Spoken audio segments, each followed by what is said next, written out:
That's right, you read the title, and yes, we're absolutely doing this again, so let's get going. Back during Versus the Network 2021, I talked about how Nickelodeon is essentially the worst place to pitch a show, especially if that show just so happens to be animated. Simply put, Nickelodeon has it out for any Nicktoon that it has that's not an immediate success. It keeps forgetting that in order for things to be successful and to have a big fan base, it needs time to register with the public. This isn't even exclusive to brand new shows either. So many shows got screwed over by Nickelodeon purely because they lost interest. In the last video, I mentioned that the only way to be safe from Nickelodeon's wrath is to be a phenomenon, but I'd actually like to amend that statement to be this. In order to escape Nickelodeon's wrath, you have to be a phenomenon. And then when you are, they'll smother you and kill you slowly and painfully. That's right, we're going in the opposite direction here. Let me introduce you to Versus the Network number 303. What happens when the network doesn't know how to manage its successes?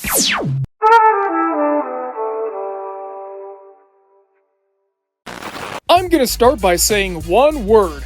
SpongeBob. Hey, Squidward! Yeah, we all knew this one was coming, so let's just get it out of the way, shall we? SpongeBob is everywhere. You can't really escape him no matter how hard you try. Honestly, it's gotten to the point where I bet even the Amish can't get rid of him. SpongeBob started off in 1999, and through its first 3 seasons, it not only was a marketing powerhouse, but it also smashed in the viewership. Even the reruns got really high ratings. You wanna see me do it again? That's because the show appealed to not just kids, but adults as well.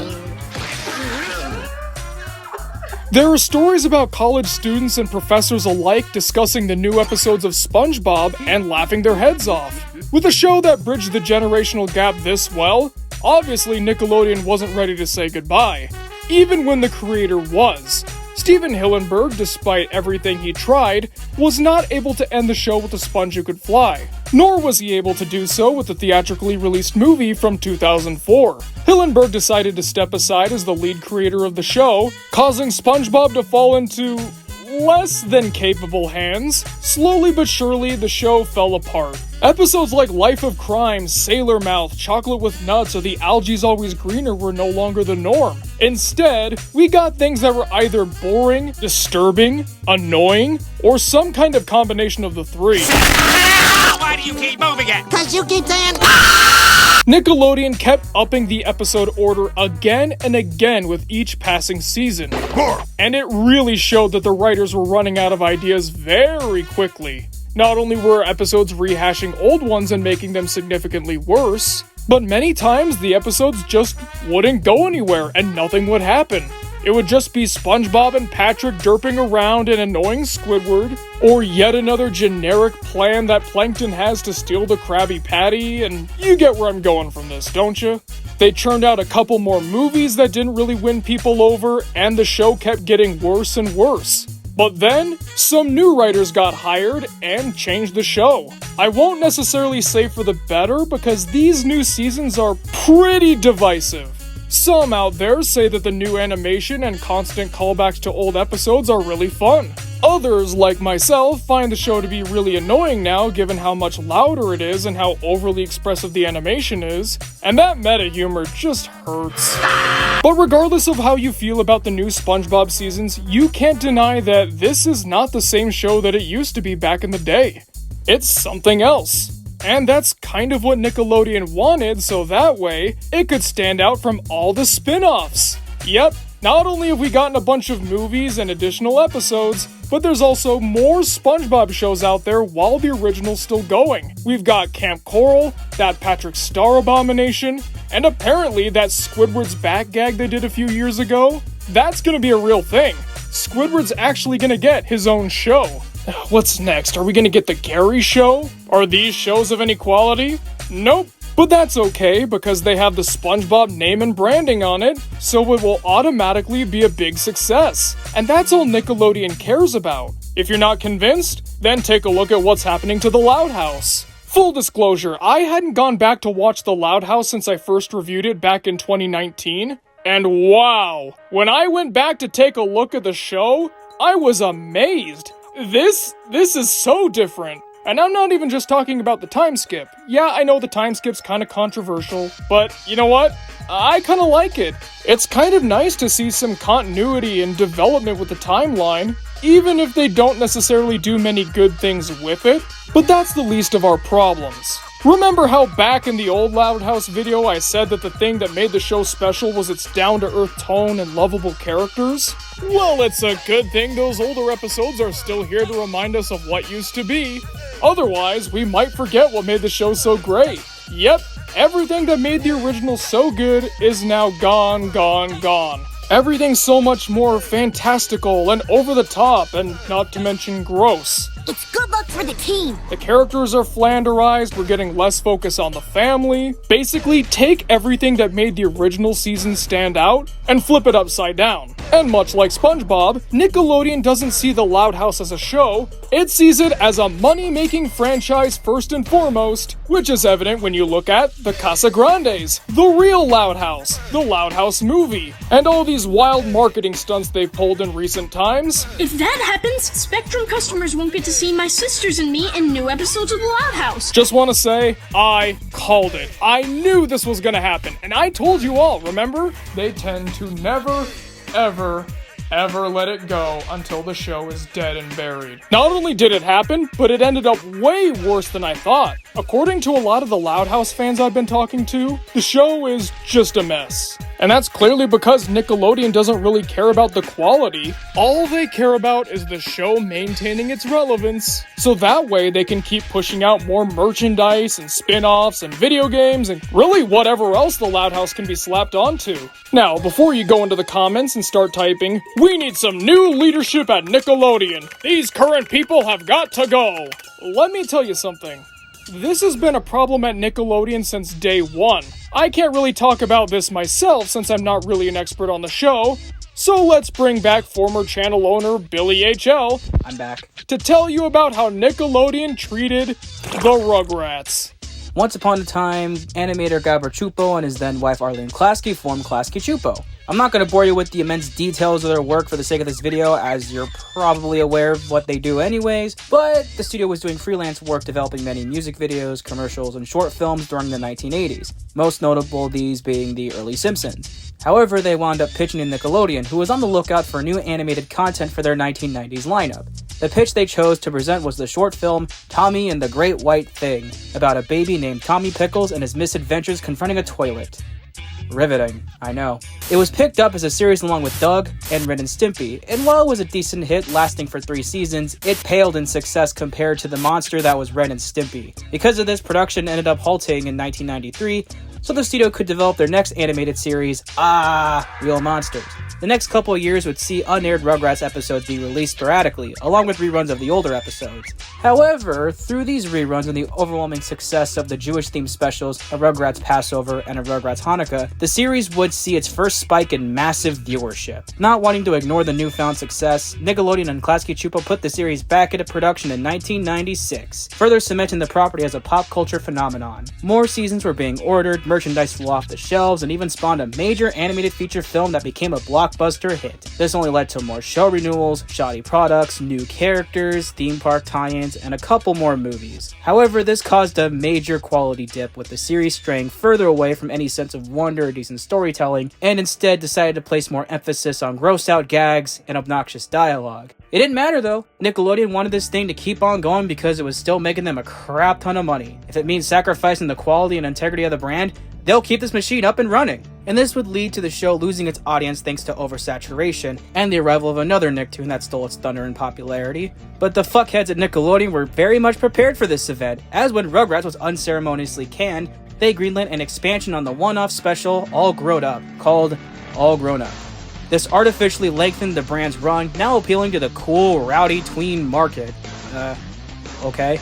The show lasted for 5 seasons, wait, what? But failed to leave a lasting impression and only irritated casuals and old fans for how Nick just wouldn't let this brand die. Thankfully, Nick would eventually pull the plug in 2008, but would sadly cut ties with Klasky Chupo around the same time because they were tired of their art style. very depressing of them to dispose a nearly 2-decade-long partnership like that, but I guess it just shows how much the network truly feels towards their fellow collaborators. But Nickelodeon tried very hard to find a new use of this IP for over a decade, with many failed attempts at new spin-offs like the Preschool Days spin-off that went nowhere, and a canned live-action animation hybrid film that sounded less than promising. Although as of this recording, they're still kind of thinking about making it. Eventually a CGI reboot was officially picked up, and as of this recording, will release its second season in April 2023. Just goes to show how much Nick is still willing to latch onto a stale franchise for an extra buck. And it seems like people are viewing it so, hey, they're gonna keep going while the iron's still hot. Only time will tell when this franchise will once again find itself burning out and disappearing from the face of the earth.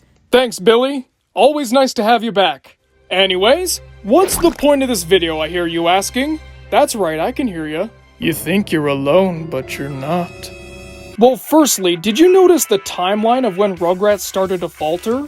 That's right, in the 2000s. And that's where SpongeBob was starting to make a splash. So once Nickelodeon found something else that was a big hit, and in fact something that was actually a bigger hit than Rugrats, especially since the show was starting to lose popularity, they decided to ditch Rugrats in favor of the Sponge.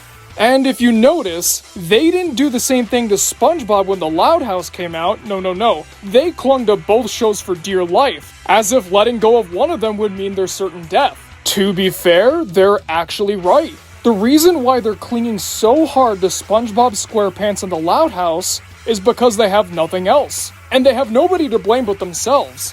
Nickelodeon has had so many chances to have big, successful Nicktoons, but they won't let the shows grow beyond 1 or 2 seasons, and then cut them loose. Any one of these, like El Tigre, Cat Scratch, Tough Puppy, Harvey Beaks, they could have been huge, but we'll never know because they never really got a fair shot. In the last video, I talked about how the other Nicktoons are essentially filler. They're mostly there to attract advertisers and to make the network look good, which is true, but also this comes at a terrible price. Now that they only have SpongeBob and the Loud House, they've got no choice but to keep running them into the ground. If I'm being honest, if they don't keep making things with their labels on them, they're going to die. When the Loud House came on and was an immediate success, Nickelodeon thought that they struck gold. Finally, something else that can keep them afloat. Because keep in mind, before the Loud House came out, Nickelodeon was in big trouble. Just a couple years ago, they saw a 30% ratings decline, and not once until the Loud House came back did they see any sort of rebound. And yes, this is because cable was dying around that point, though nowhere near as much as it is now, but it's also because of the way Nickelodeon was running its programming.